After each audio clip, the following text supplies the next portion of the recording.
Hello everyone, welcome back to my YouTube channel. This is the fourth video from the series Broken Heart. I hope you have watched previous three videos. If you haven't, I really highly encourage you to go back and look at those videos because they're gonna help you to understand what I'm gonna talk today and what I'm going to talk in my future videos. Now today, we came to the heart of what I want to teach in this series. This is the heart of all the videos. This is the heart of all the information that I was giving to you. If you have seen first three videos, they were focused most of the time on the problem. I tried to show you that we all have this problem. We all have broken heart and we all have those issues that I was talking about. So first three videos were focusing on the problem. Now today and in my future videos, I'm gonna focus on the solution and on the steps that we can make to be healed, that our hearts would be healed and that those symptoms would disappear from our lives. It's amazing. So more or less first three videos, they were like the law, because the law exposes the problem, that we all have problem. But then comes grace. And grace helps us to live and to overcome those problems. So first three videos were like a law that exposes, it's like in Romans chapter 3 and verse 20 that it says through the law comes knowledge of sin. But then in Romans 5 and verse 20, we read that where sin abounded, grace abounded all the more. So from now on, we're gonna focus on the grace that is given to us freely through Jesus Christ, and that we would learn to be overcomers. So let's start. If you have watched my previous videos, in the third video, in the very last minute, I was reading 2 Corinthians chapter 5 verses 18 to 20. I want to read it again and we are going to continue today. All this is from God, who through Christ reconciled us to himself and gave us the ministry of reconciliation. That is, in Christ, God was reconciling the world to himself, not counting their trespasses against them, and entrusting to us the message of reconciliation. Therefore, we're ambassadors for Christ, God making his appeal through us. We implore you on behalf of Christ, be reconciled to God. So as I mentioned in my previous videos, if this separation from God has caused all the symptoms, those wrong, bad symptoms in our lives, what can cure it? And only one thing can cure all those symptoms, and only one thing can cure our broken heart is reconciliation. It's union with God, to be again united with God. Now we need to see, that in all the history, when we read in the Bible, God was always addressing one main problem that human beings had, and this is the problem of the heart. Let's look first where God says this, and I'm gonna show you amazing thing that God actually promised a healing for our hearts. Now, if we look back to the Bible, from the very beginning, after Adam and Eve, they sinned, God was constantly addressing one problem in human beings, and that problem was heart. It's very interesting that when we go back even to Genesis, human beings became very, very corrupt. And God looked at them, and it says in Genesis 6 and 5, every intention of the thoughts of man's heart was evil continually. You see, God immediately addresses the problem. It's not merely actions. He looked at the heart of the person or at all humanity, and their heart was so corrupted that even intentions, they were just constantly, continuously evil. When we look a little bit further, you read book of Deuteronomy, we go to nation of Israel, God was always addressing. First, he's talking about the law written on the tablets of stone. And then he's talking about the problem that people cannot obey his law. They cannot just simply look and read the law and try to obey, and they're not going to be successful. Their hearts are not circumcised. Again, God is addressing the same problem. Their hearts, their hearts, their hearts. Now we go a little bit further in Jeremiah 17 and 9, and God speaks through the prophet that heart is deceitful above all things and desperately sick. Who can understand it? And it says, God, I can understand the heart. So it's amazing that God continues this problem, expose this problem, that the problem is not in just people actions, but the problem is in the heart. Is the heart is deceitful.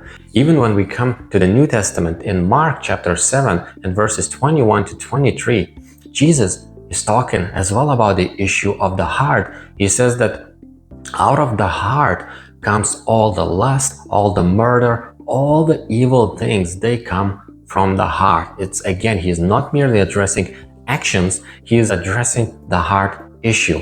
So as we can see, God is constantly addressing the same issue, the heart. The heart of the person is desperately sick and no one can understand it. He says, except me. But I don't want to leave you here. Let's look at something amazing and beautiful because God has promised to us the healing of the heart. When you look even to Jeremiah chapter 31 and 33, I was talking about Deuteronomy, where God says the law was written on the tablets of stone. Now, when you look at Jeremiah chapter 31 and 33, God says, I will write my laws on their hearts and they will obey me. This is the amazing and beautiful things, because God, again, he is not simply addressing actions. He is addressing, I'm going to change the heart. I'm going to write my laws not anymore on the tablets of stone that they would read and they would try to obey. Yes, I'm going to write directly into their heart that they would obey. That would be natural. You see, it speaks something much more. In the 2 Peter chapter 1, Peter writes that through the promises of God, we may become partakers of the divine nature. God is not merely interested to change our actions.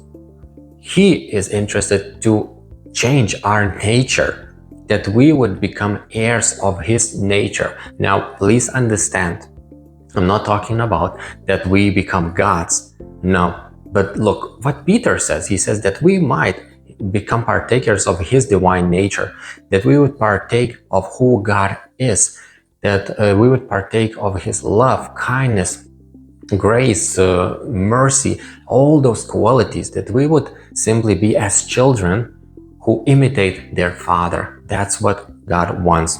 But imitators we should become, not merely in our actions, but in our hearts. Because again, from the heart, all the things come out into the open. So this is one promise. God says, I will write my laws on their hearts and they will obey me. Now, another promise as well he gives is in Ezekiel chapter 36 and 26, where God says, I will give a new heart to them. It's an amazing thing. He says, I will change it. I will remove the heart of stone and I will give them the heart of flesh. It's a completely a new heart that is willing to submit to God, that loves to submit to God, that it's nature to submit to God. It's nature to live by the laws of God. It's a change of heart. It's not merely by changing actions. God goes deeper into the problem. Again, God goes into the root of the problem. He's not merely dealing with the leaves. He is going to the root and changes and heals the root, because when the root is healed, leaves and the fruit will change naturally and automatically. Now we look at those promises in Jeremiah, in Ezekiel, and I want to say this, that these promises were already fulfilled. You see, because these promises were made for the new covenant. It's in the new covenant that God promises that I will write my laws in their hearts and I will change their heart. How do I know that? You see, again, another promise when we look at Isaiah chapter 61. And in Isaiah chapter 61, these words are written about the servant of the Lord. And it says that the servant of the Lord will come and he's gonna bind up the brokenhearted. Isn't that beautiful? He's gonna bind up the brokenhearted. He's gonna heal the brokenhearted. He's the one who is gonna change everything. Absolutely everything will be changed. Now, who is that servant? Well, we can know exactly who is that servant that is spoken about in Isaiah chapter 61, because in Luke chapter 4, Jesus is reading the same passage from Isaiah 61, and he says, now In your eyes, these words are fulfilled.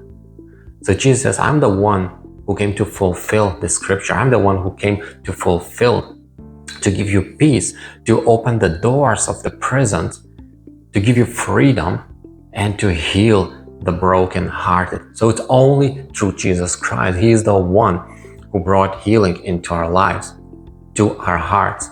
There's no other way. Now again, so how we are healed? Okay, so it's Jesus. We figure it out that it's through him, but how? How does it work even? Now, if you look back, I've mentioned already something, that what really matters, it's reconciliation to God.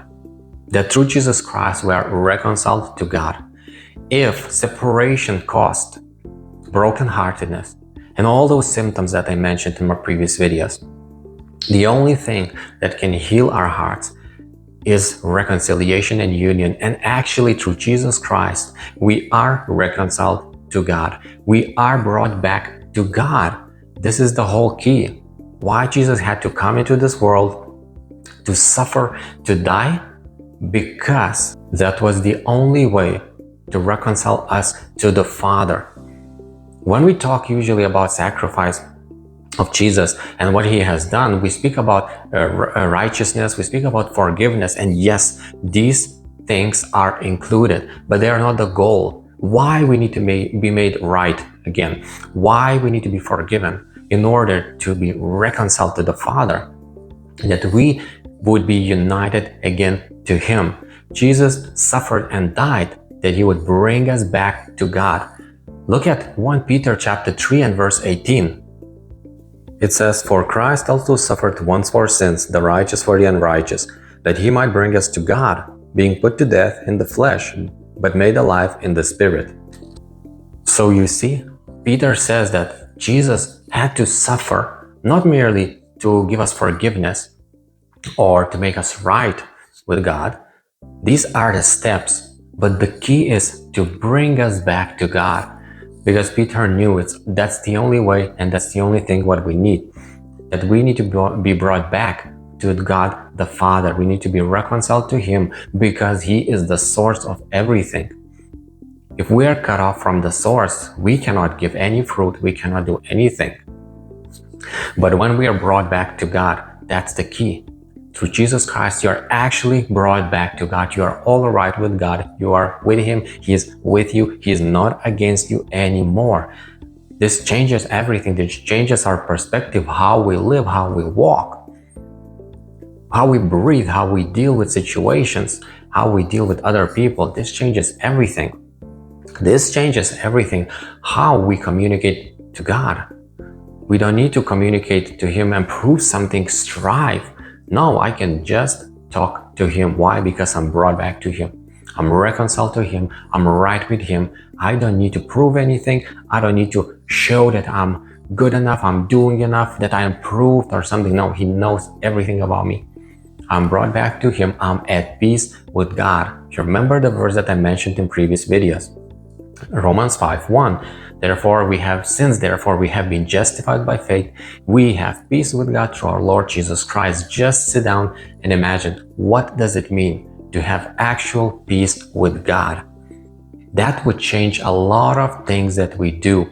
I can guarantee you, when I start to realize that, wait, I am brought back to God, I have peace with him, how this kind of life even look like, where I can relax, I don't need to strive. I guarantee you, this is gonna change your perspective a lot. A lot of things that you do or you strive to do, you're just gonna stop doing them. Simply because you will realize, I have peace with God, God accepts me, God loves me, he cares, I'm brought back to him. How this relationship now looks like, God teach me, show me how this relationship even looks like. Where do I start? Where do I continue? Another passage as well, which is very, very famous. You know, many Christians know this passage, John 14 and verse 6. And in this passage says that I am the truth, the way, and the life. Jesus says, no one comes to the Father except by me. There is no other way.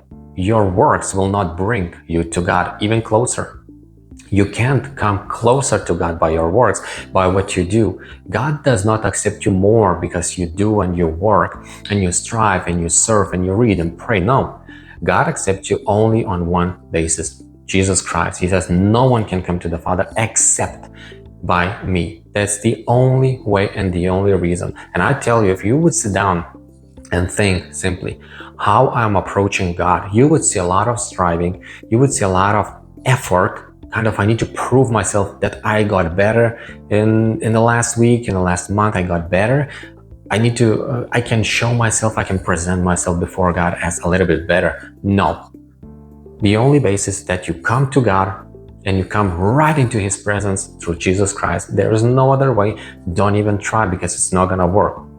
Your Christianity will be ups and downs all the time if it's based on your performance. That's the key. You have to come to the Father through Jesus Christ alone and through what Jesus has done for you. Again, what 1 Peter 3:18 says? Christ suffered that He might bring us to God. Is His sacrifice was enough? Is His work was enough? Yes? Then use it. Go through Jesus Christ to the Father. Relax, breathe. You don't need to prove anything. You don't need to show off yourself. Just go and just be with Him. And you will see that a lot of things will change. Your heart will begin to be healed, and those fruits that you would try to produce in the past, they will come out naturally. They will come out naturally. You will produce more by resting than you used to produce while you were striving. Just try and you will see that it works, because that's God's only way. There's no other way. If you want to receive His grace, you have to receive it through faith, through Jesus Christ. And that's it. It's free. It's gift. It's given for you because of what Jesus has done. That's the end of the story. So now what do we do? We're brought back to God. What is going on? What do we learn? How do we start this relationship? It's very important. We start simply by abiding. Remember what Jesus has said in John chapter 15, abide in me and you will bear fruit. Abiding is the key. So I'm going to talk about it in my next video, not today. So I really hope that you have enjoyed, that you have learned something new, that it helped you maybe to think a little bit more about your Christianity, about your life as a Christian. And I hope that it has set you free, or it's setting you free more and more, just to rejoice and enjoy in what God has done through Jesus Christ, just to enjoy His grace and just see how much fruit actually you start to produce when you rest in what Christ has done. Amazing, beautiful. Guys, really enjoy your day, and I'll see you next time. Bye.